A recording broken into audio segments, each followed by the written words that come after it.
Hello, my dear friends. Namaste. This is Parinitha Patri, and I am here today to share a very beautiful subject with all of you that I have learned and I am trying to practice. As you have already seen, the subject, the name of the subject is called The Science of Promises, my dear friends. And this is a very, very, very critical, an important, a serious subject that we all need to learn and we all need to share with others as well, my dear friends. I have learned this subject. I am trying to apply this science in my life every day. We may be successful sometimes, we may fail sometimes, but yet we still need to keep learning and trying to apply that principle in our life, my dear friends. The science of promises. You must be thinking, what? Promises? Is there a science behind it? Oh, yes, my dear friends, there is definitely a science behind it.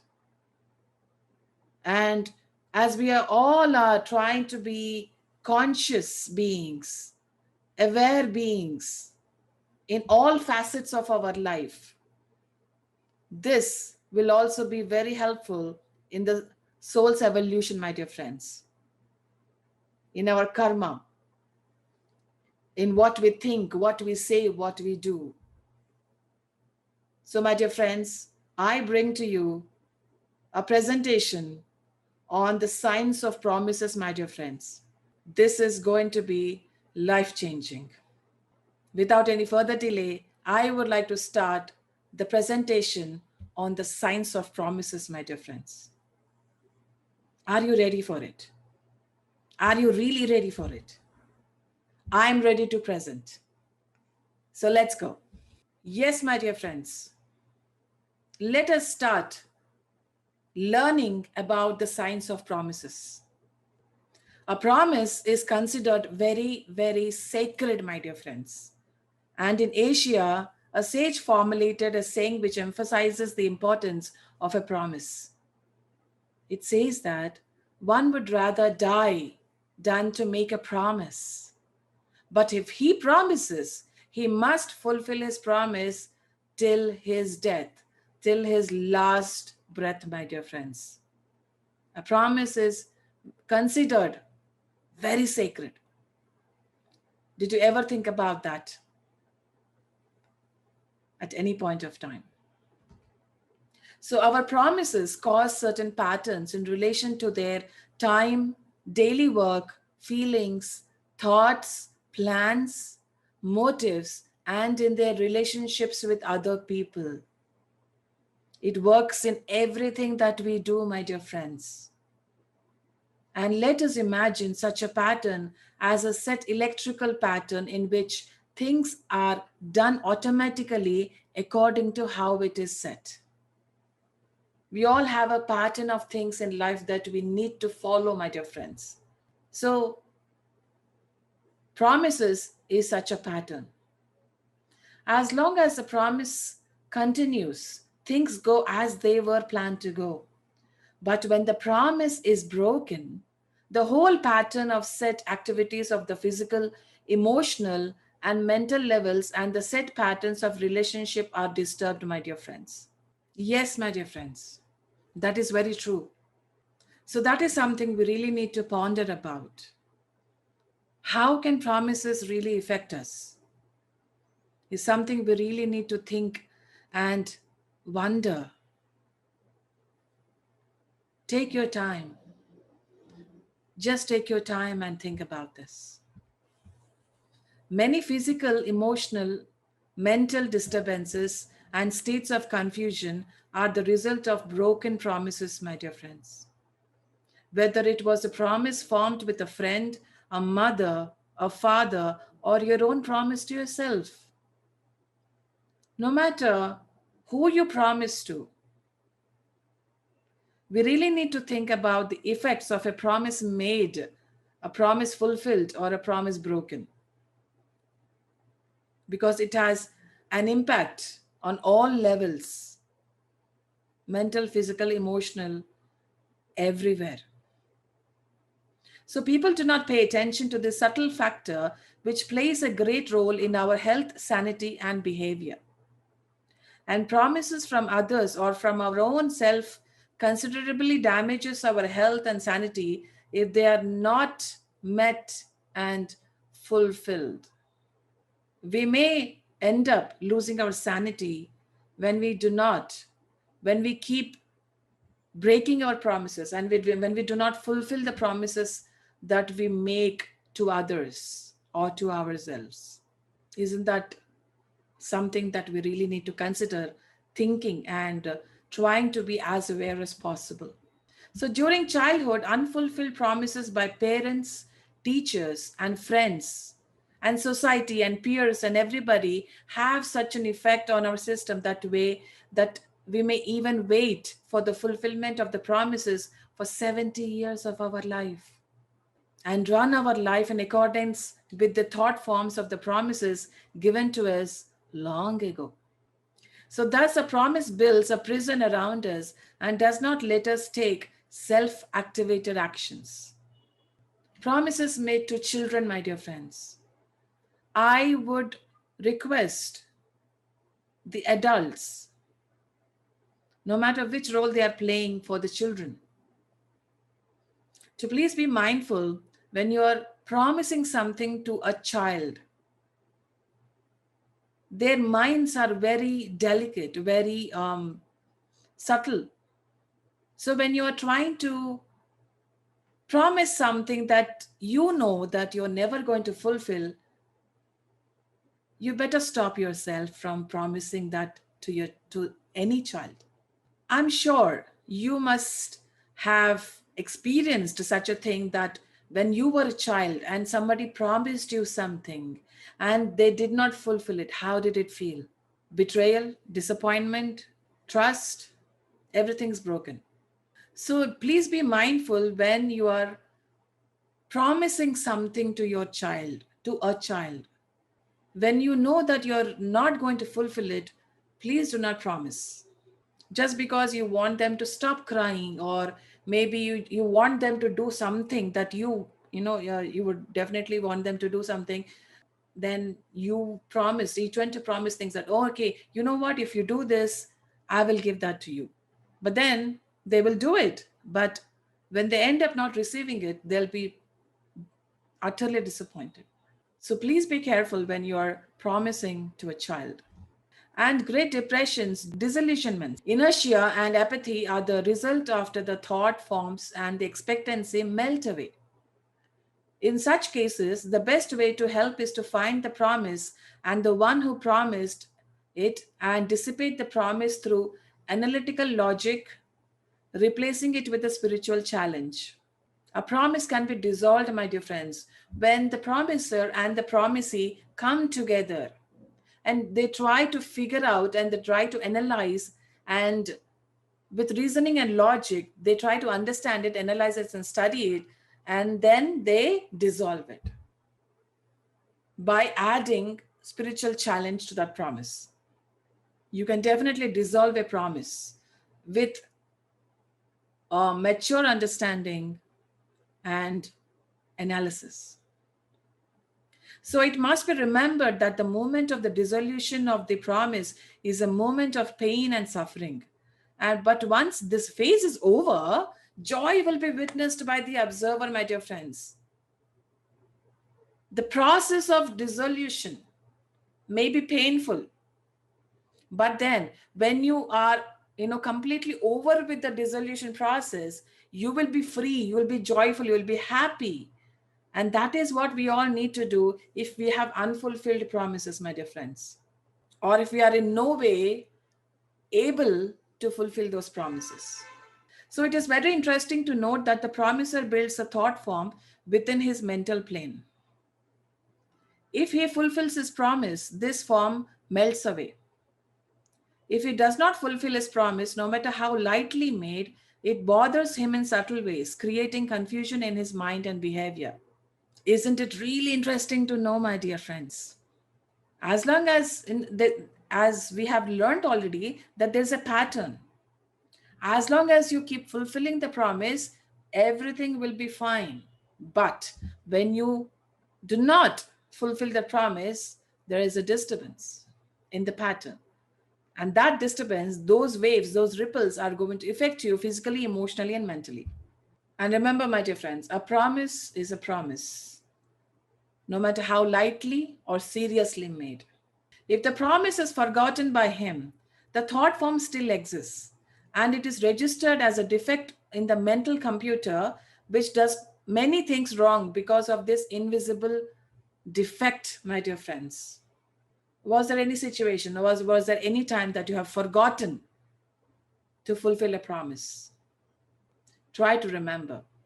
And this is a homework that I'm going to give you right now, that once this presentation is over, you might want to list down how much ever that you can remember. Just write down all the promises that you made to others and to yourself. Whatever that you have promised to others, try to fulfill them or try to dissolve them. There are only two options.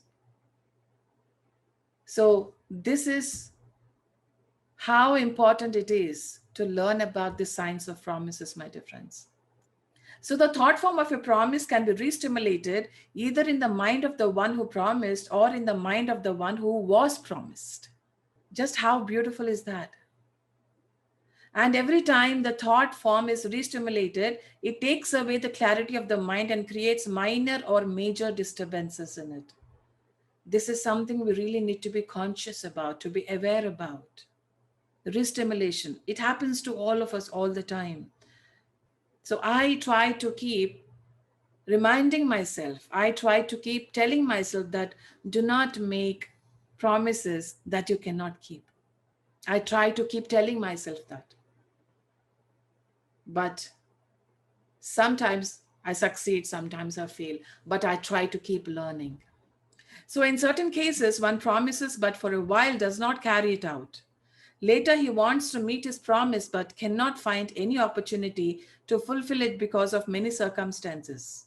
But the thought form of the promise remains in his being as a sore spot until it is analyzed and dissipated. This is something that we all need to do. You need to really think before you make a promise. Think 10 times. Even if you're making a promise out of courtesy, out of good manners, or out of, the proper grooming that the society does. Just be mindful when you are making a promise. You might just say to a friend, come for dinner. And that friend might say, yes, I'll definitely come, but he doesn't turn up. These are very small things, but they affect us a lot.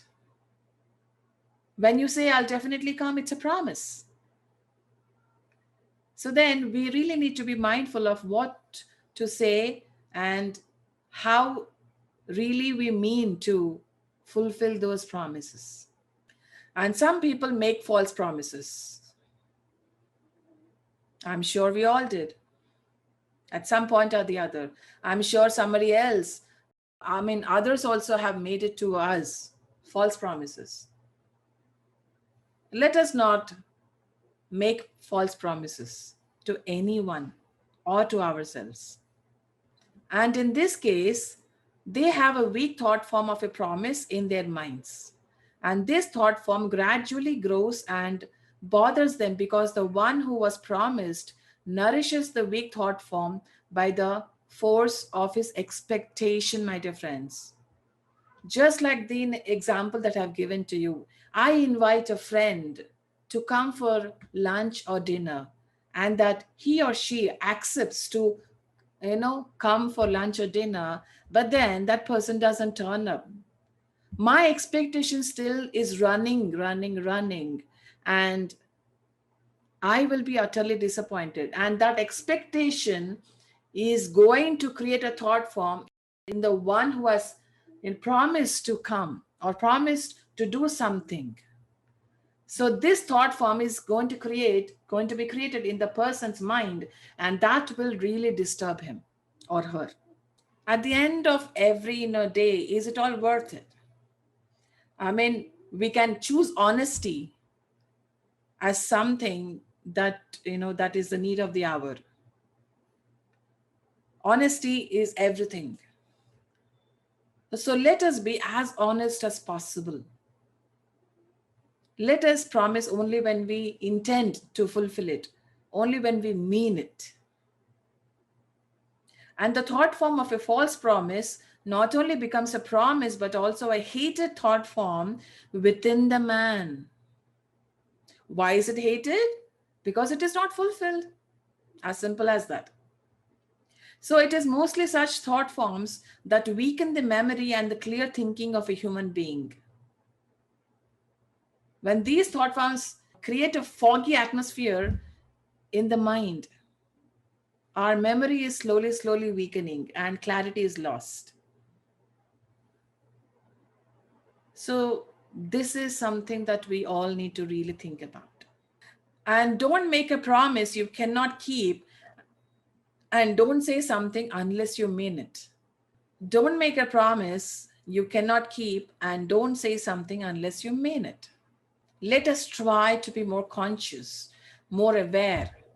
So it is very helpful to do a review to find your promises and either dissolve them consciously or fulfill them if possible, my dear friends.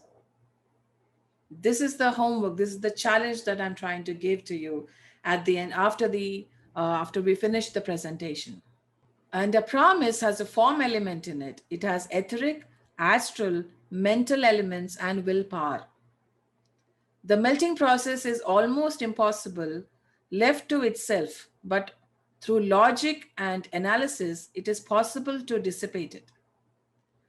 Paying some taxes in the meantime for the delay. If we take a loan, my dear friends, we need to keep paying the interest until we repay the loan. So that is how this also works. When you promised something somebody and you do not fulfill it, you need to keep paying the interest. And what is that interest? It is all confusion, fogginess, no clarity in thinking. So this is the interest that you need to pay until you fulfill that promise or dissolve it. And promising to oneself is also a very serious matter. And in most cases, a person promises when he is in a higher state of consciousness or is soul infused. Most of us meditate. And when we are in a deep state of meditation, we feel that, we experience that oneness with the universe, oneness with everything around us, oneness with the higher forces, oneness with our guru, oneness with everything. At that point of time, we might tend to promise something to ourselves. There is a saying, my dear friends, as above, so below, as below, so above. So when we tend to promise to ourselves in such an elevated state of consciousness, and when we come out of meditation, we do not fulfill it. When we face the practical world, when we face the real practical world, we tend to do exactly the opposite of what we have promised in a elevated state of consciousness. And a promise made from such a level evokes positive polarization from the lower vehicles, but when the promise is not carried out, the positive polarization changes into negative polarization, my dear friends. And then the man on the personality level does exactly the opposite of what he promised in his inspirational or uplifted moments. And this eventually creates an intense inner conflict. See, one meditates when one does meditation. It's the soul that is involved over there, and the soul experiences it. The energy, the vibrations, the messages, everything is about the soul. But when one person comes out of the meditation, he suddenly becomes this personality. So that is how a positive polarization turns into negative polarization, when he does not fulfill the promise that he made in an elevated state of consciousness. Isn't it something real to really wonder about? Think about it, my dear friends. And the related situation also creates problems. Many people make various promises to their higher self, and when they do not carry them out, they try to hide from the light of the higher self and keep themselves busy with lower activities. This is really funny, my dear friends. When we meditate, we promise a lot to the higher self, higher worlds, or higher level masters. So many things when we are in that elevated state of consciousness. But suddenly, when we come out of meditation and when we become the personality, we forget all about it. I can relate this situation to another situation, another example that you might really understand this concept. See, I take a loan from you. I do not repay you. What do I do to avoid you? I hide. I hide here and there so that I am not caught by you, or I'm not seen, and I become invisible to you so that I don't have to repay the loan. But then someday or the other, you need to repay the loan. You have to repay the loan. We may hide from the person who has lent something to us, but then we cannot hide from the higher self, higher worlds, higher masters. Can we? So, but promises made to the higher self can never be forgotten, because the higher self eventually will create those crises in your life in which you recollect yourself and meet your promises through painful experiences, my dear friends. This is something that we really need to wonder about. So it is also true that we promise on various levels with our false eyes. Because we change our levels very often, we create conflicting promises within our nature. And on each level, we see things from a different point of views, different viewpoints, and we have different interests and also different relationships. And all the factors combined force us to make various promises to ourselves and to others, which are often conflicting. And conflicts created in these ways do not contribute to our serenity and growth. Isn't that true, my dear friends? This is something that I have learned personally and have benefited a lot, because we carry a lot of ice within ourselves. By terming it as different relationships or different roles or different positions that we take in our life from different perspectives, we promise a lot by being in different roles or different viewpoints. As a daughter, I have a different point of view. As a mother, I will have a different point of view. As a sister, I will have a different point of view. As a friend, I may have a different point of view. As a boss, I might have a different point of view. As an employee, I might have a different point of view. So each and every point of view counts when we start making promises with these false eyes, false identity, my dear friends. So expectations are not promises. Let us talk about expectations now. If my friend promises me something, then I would definitely have expectations. But then if somebody doesn't promise me anything, but I still have expectations, those are not considered as promises, my dear friends. Because in expectations, you form a thought form which may obsess you gradually if you feed it with your imagination and thoughts. And generally, expectations fade away when the source of inspiration does not show the evidences of support for your expectations. So if a person doesn't promise you something or has not promised you anything, then that is not called as a promise, even though you expect a lot from that person. So my dear friends, expectations are not promises. So it is very beneficial to clear your mind of the thought forms of expectations, because They consume a great amount of energy from your mental, emotional, and etheric nature. They create diffusion in your mind, which makes you take unreasonable actions or attitudes. Have you ever felt this happen in your life? Have you ever taken unreasonable actions? Or you might wonder why I did that. I don't understand why I did that. I don't understand why I said that. You might have lacked clarity of thought at that particular time. Or your mind must have become foggy that you couldn't think clearly. Ponder about why that has happened. Because when you understand the cause, you will understand the effect. Vows. Oh my God. This is something very, very, very important that we need to learn. Vows. When two people get married in any religion, no matter what religion it is, when two people get married, there are some vows that they say to each other that they will fulfill certain promises, and they make each other many promises in different ways. So vows are of a higher order, and they not only have etheric, emotional, and mental forces and the energy of the will, but they are also associated with the devas and higher beings, my dear friends.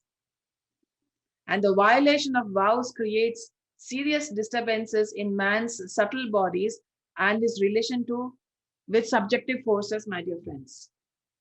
So vows are related to higher worlds, to devas, my dear friends. So breaking them is something very serious. As we go higher, our words, promises, and vows are taken more seriously because they are connected with speech and thought. And on higher levels, speech and thought are agents of creative forces, which bring into manifestation and objectification the things about which we talk and we think. We can take the oaths, pledges also into consideration. When one is entering into a certain profession, they take an oath, they take a pledge. So this is also something really, really important. This is definitely important for us to understand. So in breaking your vows, you start a destructive process within the forms and relationships which you have been building with your vows. And this destruction affects your higher and lower vehicles in many ways. And it is possible to break vows if they were taken under pressure or in a state of unconsciousness, or if the vows interfere in your relationships with greater principles, laws, and service. And if this is the case, the vows must be analyzed, brought into the light of your present consciousness, and cancelled. Vows can also be broken, but we need to make a spiritual discipline about it. We need to put in some true efforts, true understanding, real understanding, a logic and reasoning, and adding it with a spiritual challenge, we can dissolve it and we can cancel it by bringing light on the present consciousness, my dear friends. So we must start to practice living in the light of our soul and see things as they are. Let us start practicing seeing things as they are and not how we perceive it, or not how we have been conditioned or programmed to see something. This subject has been taken from one of Torquem Saradarian's books, my dear friends, and you can visit his work at www.esgfoundation.org, my dear friends.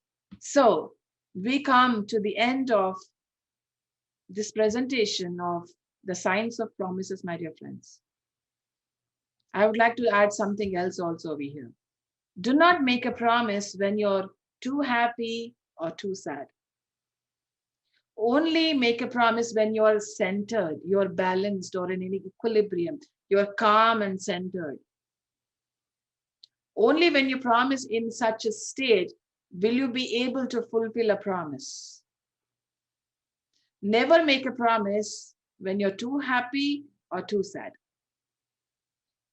because both are extremes. Do not make a promise when you're even just happy or just sad. Because a promise is a promise is a promise. That is something which we really need to think about. And I was amazed at the depth of the science of promises. Oh my God. We say so many things out of courtesy. When we go to a meeting or a party or something, we say so many things to each other that we really don't mean it. So I request everyone to be mindful, because I am also trying to be as mindful as possible to, to be able to fulfill those promises which I have made. So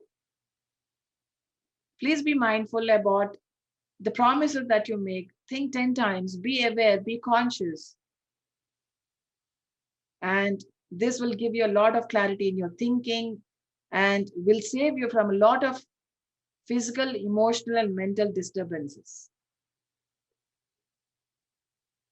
Thank you so much, my dear friends, for giving this opportunity for me to share this knowledge with you.